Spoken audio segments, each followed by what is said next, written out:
I have the report that stated last week that the Boko Haram has taken over equipments, military equipments from the Nigerian Army, Nigerian Navy, and Air Force that worth 2 trillion naira. I said, no, this is an unconfirmed report. I will not even mind to dig into the details until I saw this video that one of the rep, made a statement on the floor that these equipments taken by Boko Haram, that they worth trillions of naira. I said, yes, this statistic that came with this report could be true. Then I asked one question: why is the federal government indirectly funding Boko Haram? How many of you know about the story of the blind tribe? In this video, I want to let you know why Nigeria is the example of the blind tribe. And this has nothing to do with anything sentiment or bias, but I really want to unmask the situation in Nigeria with this story of the blind tribe. Stay with me. Arms and ammunition, tanks numbering more than 40, including other platforms that belongs to the Nigerian military that is aimed at safeguarding our people, have been taken away worth trillions of naira by Boko Haram. How can we guarantee the safety of the Nigerian people in the circumstance that the platform that are meant to protect these people? Now, do you understand what the man referred to as platform? He said arms and ammunition, and also platforms that belong to the Nigerian army that's supposed to protect civilians have been taken by the Boko Haram. He's not referring to only ammunition. The platform he's talking about are military barracks that the Boko Harams are controlling, that they are taking, that they are sacking continuously, and it is going. And that is why I'm here to tell you about the story of the blind tribe. He raise him hand high, question land like wonder from sky. Who be the man where do the crime? Witness who come, say I know sabi, I know that time. Them no sabi. Every question now I know sabi. Truth they hide like fish for sea. Answer now I know sabi. Where you there when the thing happen? Lawyer ask them, the courtroom flatten. Witness clear throat, in voice no sharp. I know sabi, oga, I beg make I laugh. Them no sabi. Every question now I know sabi. Truth they hide like fish for sea. Answer now I know sabi. Who give the order? Who call the shot? Lawyer press, the question hot. Witness sweat, in body they shake. I know sabi, oga, don't make mistake. Now which day you see the man face? All right, I know sabi, I don't know, I am not aware. These were the words used by the masked witness that came to testify against Nnamdi Kanu in court, and I think he's a DSS official. And when the lead counsel representing Nnamdi Kanu was asking him questions, he was saying, I don't know, I'm not aware, I'm not this, I don't know. He was just saying, even to the extent that some of the charges that have been quashed by the same federal high court that is trying Nnamdi Kanu is one of the things they are even bringing out to submit again. But the court has struck it out before. Anyway, that is a story for another day. So this song was generated for the mass witness. I know sabi, I don't know, I am not aware. Now, let's now come to the story of the blind tribe. A lot of you must have been reading about this story, or you have listened to it in another place. But I'm going to put the story in my own term and in a concept that you are going to understand everything that I have in mind.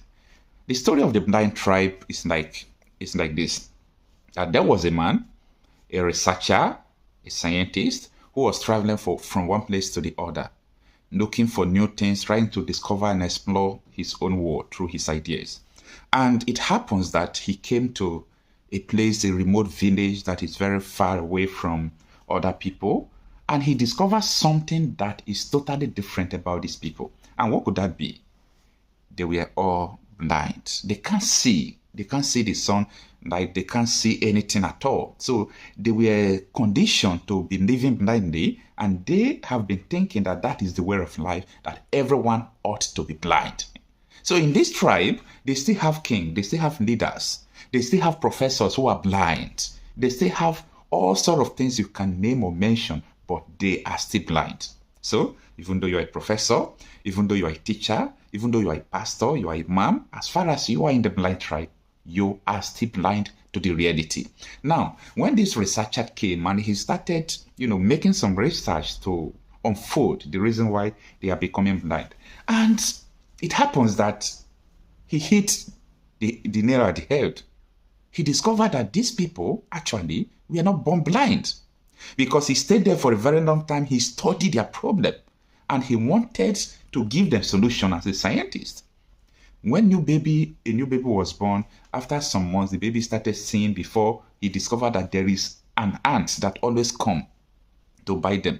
So when this ant bites a child, maybe at 6 months, the child will go blind. So after the child must have grown, he or she might not remember that I saw while I was young. So it happens that this thing becomes generational.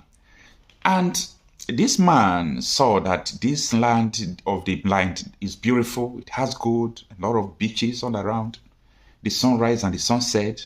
And in the course of his stay, when he wakes up, he will tell the king and everybody there, the sun has risen and the sun will set so time. The moon is up. There are beaches all around here. Here is so beautiful. And these people started imagining, is this person seeing what we are not seeing? If so, we are not going to allow him. To the extent that these scientists now want to travel out to go and bring medicine for solution. So that medicine that will stand as solution to cure this sickness, the blindness. Before he leave, he now tell the king that there is a beautiful lady among your people. I am going to marry her. I love her. Because the man knows that immediately he bring the medicine that everyone will begin to see. And definitely he have to choose on time the person he loves. And that is where he get himself into trouble. And the king now asks him that, so you are seeing what we are not seeing? We now condition you within 24 hours. You must plug your eyes out. If you refuse for us not to plug your eyes out, then you have to leave our village, our land, or we are going to kill you. So these conditions are unbearable to someone who is a solution, who is bringing solution to you people. He want to cure your sickness. But because the person is seeing what you are not seeing, you want to kill the person. Now, to cut the story short, because I told you I'm going to tell the story in my own time. To cut the story short, there are so many things you are not seeing in Nigeria, but people who saw them, people who are seeing them are being killed, are being massacred. They are being detained, they are being tried. Someone like Fela, someone like Nnamdi Kanu, to mention but few. They saw what you are not seeing. They were born and brought up in a blind tribe. Some of them were born and brought up from a far place in another country. But they came to this blind tribe called Nigeria. They discovered that there must be a solution to their blindness. And they wanted to proffer a solution to their blindness. But the powers that be, the king and the rulers of the people raged. And they said, no, you must plug your eyes out. How dare you say the solution to this entity's problem is separation? How dare you talk about referendum? Let us die like this. Let us build our nation like this. Terrorism is increasing. The death toll is increasing. Kidnapping is increasing. But leave us. Let us die like this. And the people are supporting them. But this researcher have a solution. But he was conditioned. Block out your eyes. You must be like us. You must think like us. And in Nigeria, that is why you see everybody if you really want to belong, you want to be among these politicians, you must reason with them. You must live the way they live. If not, you will not go far. Someone like Mr. Showore, you won't go far. You just be like that. As far as you have a good intention to help Nigeria, you can't be president. So I am questioning those who really want to be president in Nigeria. Do you have good intention, or you just want to be blind? If you have good intention, you will not win, because this is the blind tribe. I'm trying to explain to you that Nigeria is irredeemable.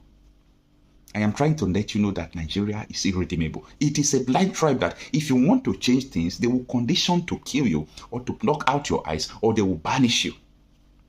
So tell me, what are you going to do for the blind tribe for them to realize that there is a solution to their blindness? What do you want to do to the blind tribe? What do you want to? I just want you to type it on the comment section if you think Nigeria is going to work again. And I have explained the story of the blind tribe to you. Then I am putting forth this question to you.